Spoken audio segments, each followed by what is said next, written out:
Okay, welcome to the show, Sandy. Thank you for having me. Sandy Schwan. Correct. Okay. And you've been with the Summer Nights for how long again? 18 years since the very beginning. What year? What was that? 2000. 2008 was our first year. Was in the leadership Rhapsody class of 2007, and it was our class project Oh. to create it. Did you guys take any years off in between then? Or is this your first time that? No, we took obviously the COVID year off. Didn't get a permit, or city issued as a permit, but they said we had to limit it to 250 people. Well, that wasn't going to work. So we just didn't have a season. And then, of course, last year we weren't able to find a suitable location that met the council's criteria. So we took last year off as well, and then went back to work trying to find a location that would work. So now Summer Nights is going to be back. Correct. We did find a location that fits the criteria, that not to close Main or St. Joe. Okay. So it's 6th and Kansas City Street. The stage will sit right next to Hay Camp Brewing.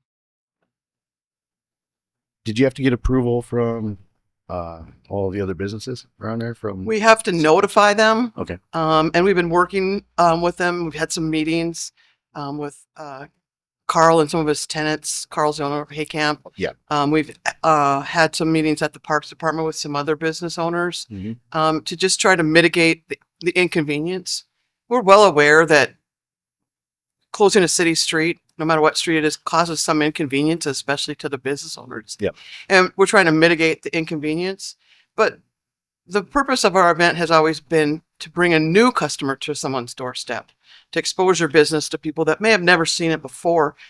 And, you know, one of the things we learned in those early years, that there are people that rarely went downtown if they didn't work downtown. Yeah.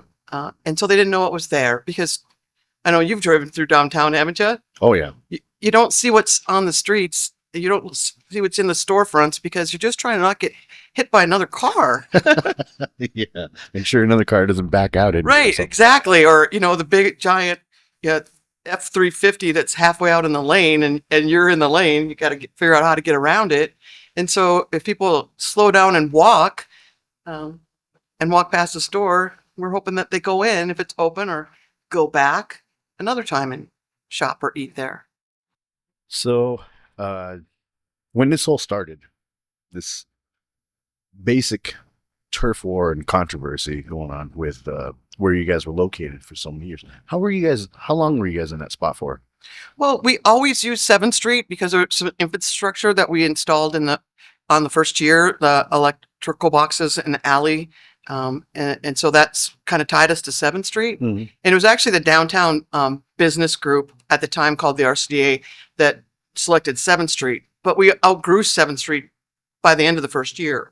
And so we moved it around a little bit. We used 7th and Main for a while. And because traffic at the end of the day flows more east to west, Main Street became difficult from a traffic standpoint. Yeah. So then we moved it over onto St. Joe Street. And we were in that actual location for 10 years before people started to ask us to move. Is moving into this new spot like chaos? You guys got electrical? You guys got... The city's working on the electrical. Okay. Because that was one of the things we told them. We paid to install electrical where we were. So if we move, we're going to have to figure out how to pay for that. And we don't think we should have to pay for it again. So whether they're going to get a grant or the city's going to do it, but their Public Works is drawing up a plan for the electrical. It'll probably be for mainly the vendors, because we don't want all those vendors running off of generators. It gets loud and it gets right. Kinda Obnoxious. Oh yeah, and the fumes. The stage generally runs off a generator, just because it's too far away from the electrical boxes to run an extension cord that would actually operate it properly. But we just get one delivered every week, so that's ready to go. The one of the reasons we like that location is the way the buildings line up. It almost, except for some parking lots that we have to work out how we're going to manage the traffic coming in and out of parking lots. Right. The event sort of picks up and moves over there almost exactly. We don't have to buy any additional fence. We're just probably less food vendors because the streets are narrower. But it fits almost identical. There were other areas that were suggested that it just wasn't going to work out, mainly because of the way the buildings laid out. Do you guys have to jump through some hoops from the city council? Because you guys kept us on a hush hush very much. We did because we wanted to make sure we had all our ducks in a row, so to speak. Yeah. And we didn't want the council to become inundated with emails from the general public because they were very upset when it didn't happen last year. So we tried to keep it quiet, not because we were hiding anything, Right. but because we didn't want controversy to grow quickly. Mhm. And so we have to get a permit to close the street from the Parks Department. That's a first step. And last year we had to go, that had to go before the city council. This year it did not. It was approved administratively, as they say, meaning city leadership approved it and allowed the parks to approve it. And then you get a special event license to sell beer or beer and wine. And so that was what was before the city council last night. And it was approved. The vote was 4-4, and the mayor broke the tie in favor of granting the special permit. There is a lot of people that are against it because of alcohol, and I think they just are completely disconnected. Also, there's like people that ruin it for everybody else. Yes, they get out of control, and they ruin it for everybody else. But majority of the people downtown, it has been a great, like from what I've seen, and I frequent summer nights. I'm on stage, shooting film for bands, flying my drone around the place, and it's been. I mean, I've been in some really violent places and seen some things, but this is like really, really great for Rapid City. I think that part of it is I think our patrons are just there to mingle, meet their neighbors, Yeah. Enjoy the summer night. So it's appropriately named, I guess. But I think that we've had some incidents where people have had too much to drink. We try to get law enforcement to remove them. Mhm. And I think our patrons wouldn't tolerate any kind of violent behavior. I think that because they know if that starts to happen, the event will permanently go away. Yes. And so in some ways, I think they help us keep order. We even had an incident once in which somebody on the team was slapped by a member, a patron, and it was actually other patrons that stopped that person and kept her from leaving until the police arrived. So, it kind of proved my point. They're like, we're not tolerating that here. That's because we won't get to have our fun event if people start fighting. Yeah. It's part of the reason that we have a footprint as big as we do. Mhm. Back in the days when Steve Allender was the mayor, or excuse me, when he was still the chief of police, he said crowded events tend to be the events where people fight. And he said when you have enough space for people to move about, and they don't have to stand in really long lines, he said, they behave themselves a lot better than if you smash them into a little space. Right. It's part of the reason we didn't move to Main Street Square when it opened, Mhm. because there wasn't enough room. And he was very adamant, Steve Allender, that it wouldn't fit.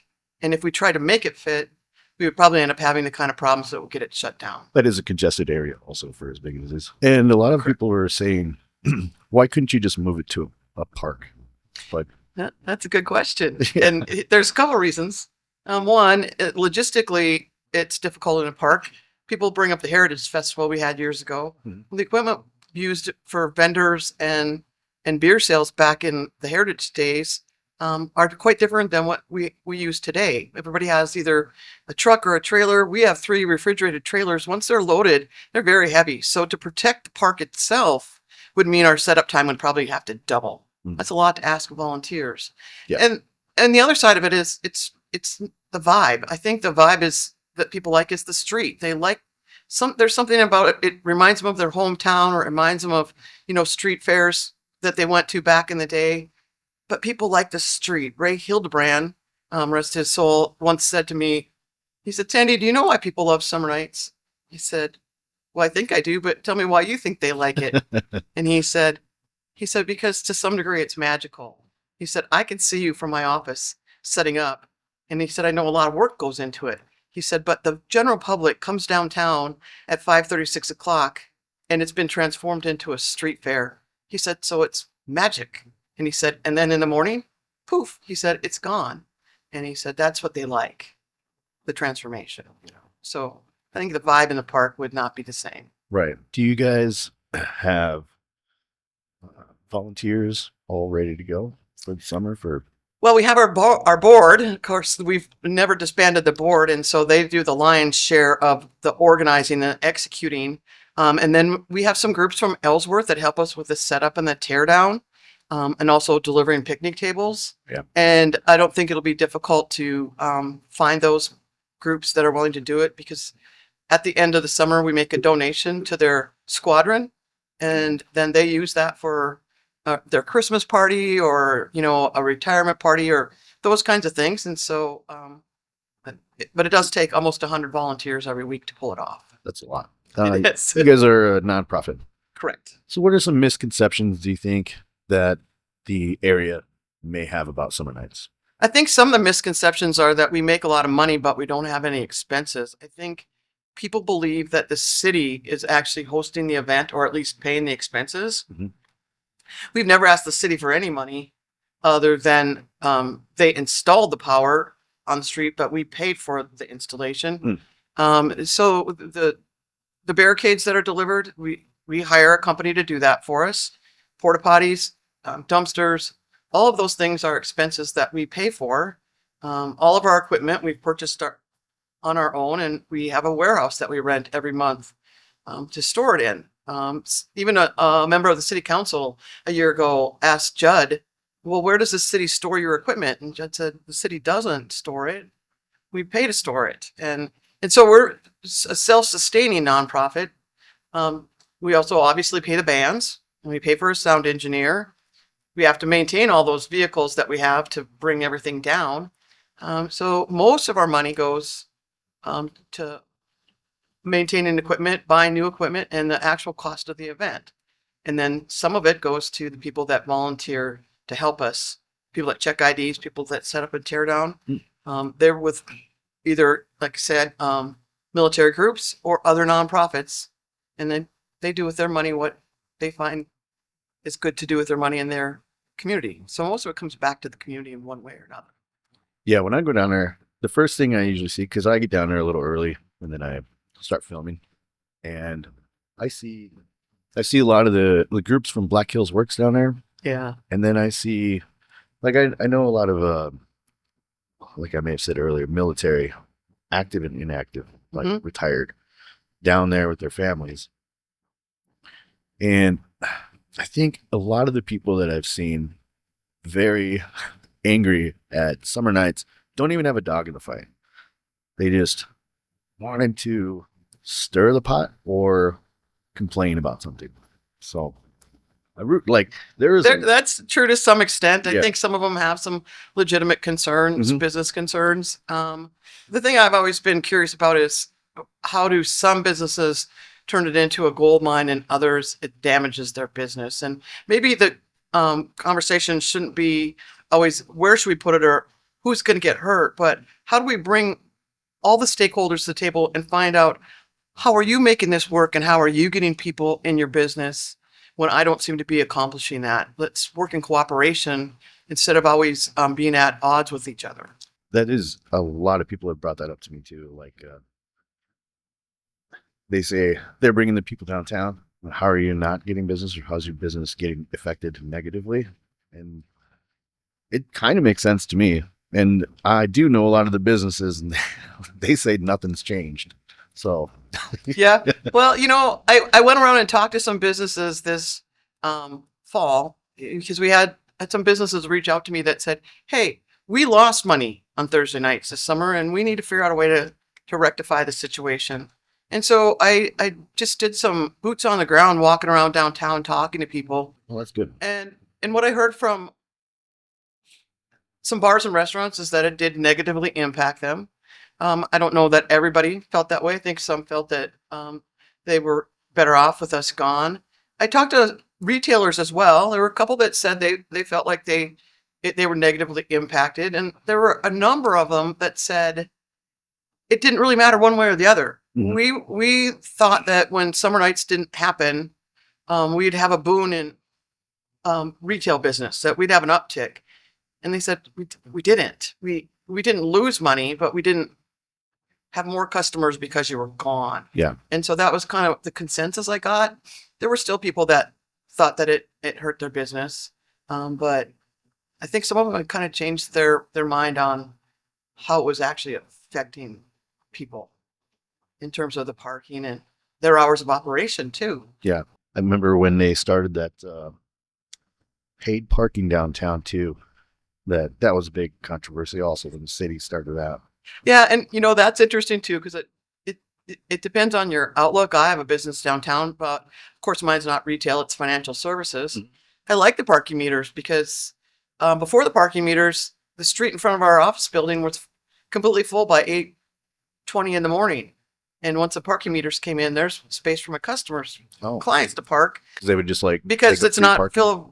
it's not employees. Part Yeah. of the problem was the employees were taking the parking and doing a 2-hour shuffle, and then when your client came downtown, they didn't have any place to park. So I think it's worth $1 to be able to park somewhere closer to where I want to go.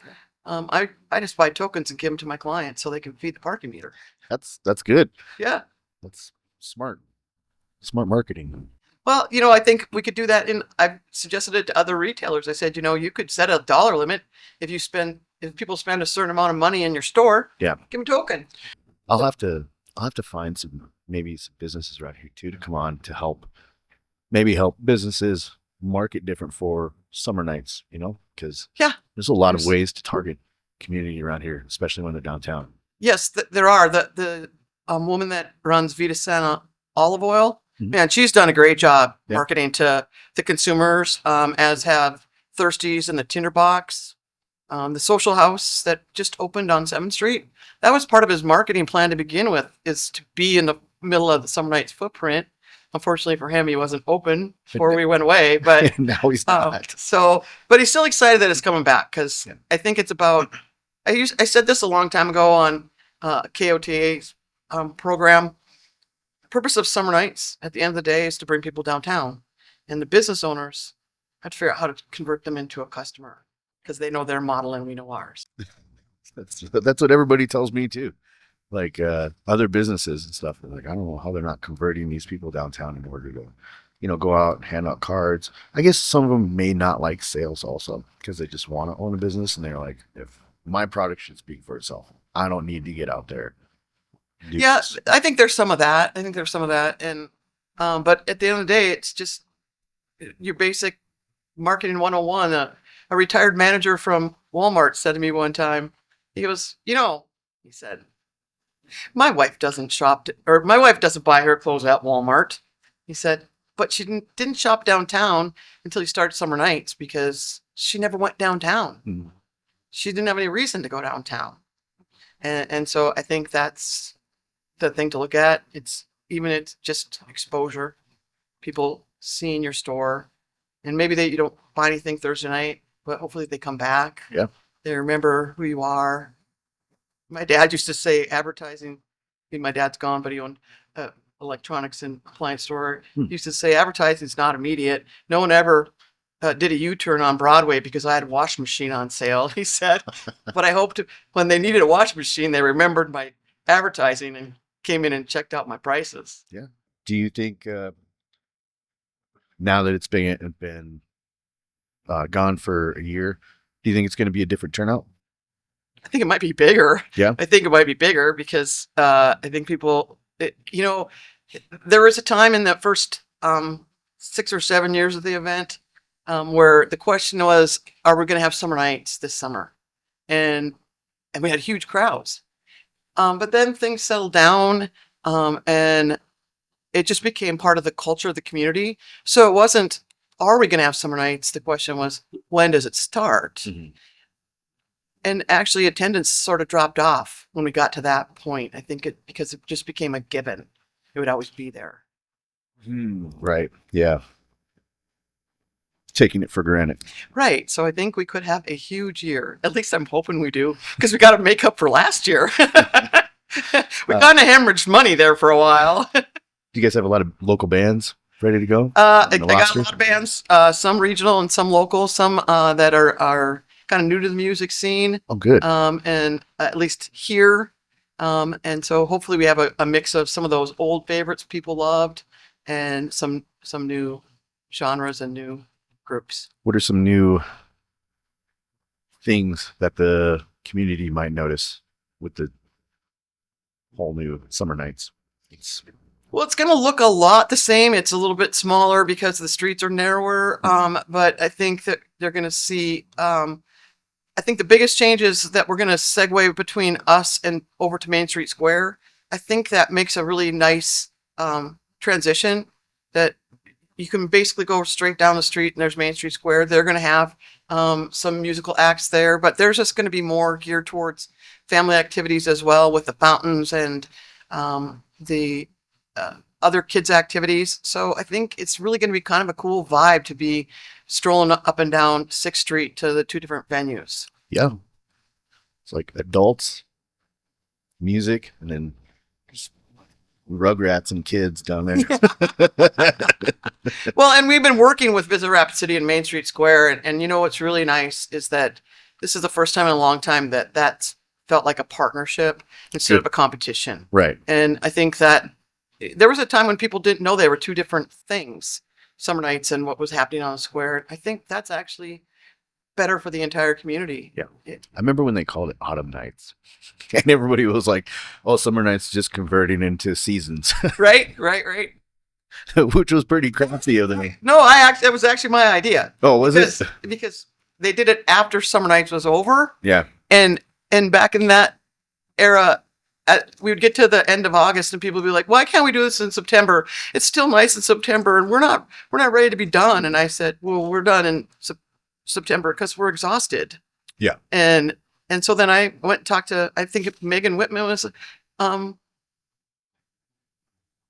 at the square at the time, and I said, if you guys ran a 4-week season in the fall, I think you'd get some pretty good attendance, because they're not ready to. I said the people who have kids in school, they're probably ready to be done. I said, but there's a lot of people that empty nesters, or the people that don't have kids yet, they're like not ready to be done. That's a good point. There's a lot that I know of that right now their kids are 16, 17, turning 18. And these kids are already looking at colleges. They're getting ready to leave. A lot of the moms are going to be empty nesters. A lot of the dads can have more time. Right. So, and, we're all still pretty healthy and young. So Right. they like to get out and socialize. And I think it's going to, it might. Definitely. Yeah. As kids are older.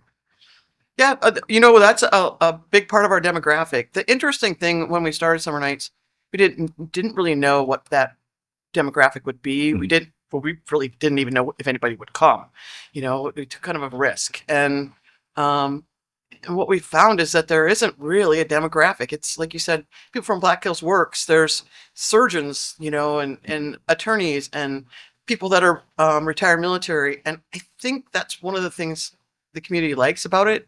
Is everybody's just all the same. Yeah, I try and talk to so many people. Right. So many different people all the time. I love networking. I love socializing. So My son said it best once, and we were discussing the people that come from Black Hills Works, Mhm. and he said, the reason it's important, he said, is because for a couple hours, they're treated like everybody else. yeah, And he said they always should be, but the fact of the Right. matter is they're not. They're Yep. not always treated like they're like just like everyone else. And he said, but they come to summer nights and your team treats them like they're just like everybody else. Yeah. yeah, that is absolutely tremendous.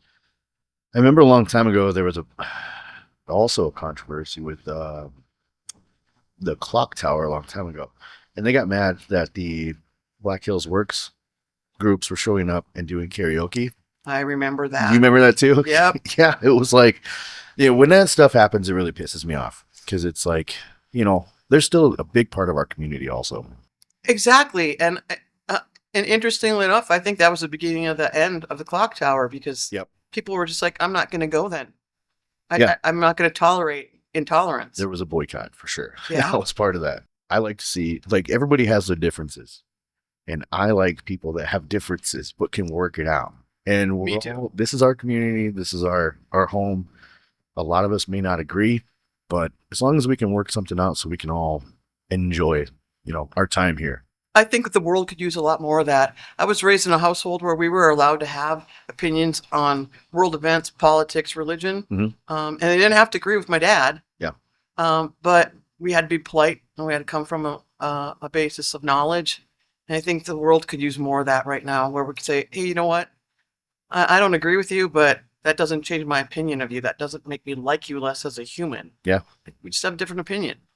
Yeah, I'm actually really good friends with a lot of the guys that opposed against summer nights. Yeah. And whenever we talk, I'd always hear their piece, what they had to say. But now, hopefully, they let bygones be bygones and let summer nights. Yeah. Councilman Beaverdorf last night in his comments regarding how he was going to vote, and he did vote yes. He said, "I'm going to vote in favor of summer nights, and I know there are people out there who don't agree with me." And he said, "So you have 8 days to file your petition and run against me." And I thought that was Heroes and Villains comic book store is right next door too. So correct. if you guys end up going to summer nights, definitely check out Heroes and Villains. It's an awesome store. That's exactly right. We're going to Yeah. try to do some marketing to get people aware of what's going on downtown and use some of our marketing dollars for a little different purpose this year. Yeah. Oh yeah, and the Bashful Bison is also. Oh my gosh. Hey, Ken. They have great food. Yeah, they do. It's awesome. Too bad they're not open on Sundays. Yeah. There's a lot of places that aren't open on Sundays downtown, and I really wish that trend would reverse itself too. Yeah. It's a tourist town, and the tourists come downtown. They don't know nothing's going to be open on Sunday. I remember when everybody was open on Sundays because Yeah. that was when people were off work. So Saturdays and Sundays were the busiest days downtown. Right. And now nobody's open on Sundays because I'm always looking forward to the comic book stores and Bashful Bison and food everywhere, but it's all closed down by, it's not even open or closes at 2. Right. Yeah. Yeah. And there's a lot of downtown businesses that aren't open on Mondays. I discovered Yeah. when I took a Monday off because I had a guest in town. I wanted to show her how cool our downtown was. And then I found out that very little is open on Mondays. Mhm. And that was kind of disappointing too. That would make more sense though to be open on Sunday and then maybe shut down on Monday. True. But I think Yeah. the ones that are closed on Mondays are closed both Sunday and Monday. Ah. That's their weekend. Yeah. Those are the days I don't do anything either. All right, Sandy. Well, anything you want to say to the Summer Nights crowd? Just that we're glad to be back and we've missed your smiling faces. And there's nothing better for me than to stand on that stage and see the joy in the audience. Yeah. So I'm looking forward to seeing that again. Thanks for coming on. Thank you. Thanks for settling the score. We got you're gonna be 14 weeks for Summer Nights? Actually, Labor Day or Memorial Day to Labor Day was actually 15 weeks. We've never ran that long. Mhm. So we took the last 2 nights off. We're not going to do the 2nd of September. And then the 27th of August, we conflict with the Central States Fair. So we decided to drop that one off. Mm. So we'll kick off on the 28th of May and close on the 20th of August. Oh, okay. 13 weeks. 13. Yeah. That's still good. Yeah. So hopefully you guys make it out. We'll see you at Summer Nights. See you there.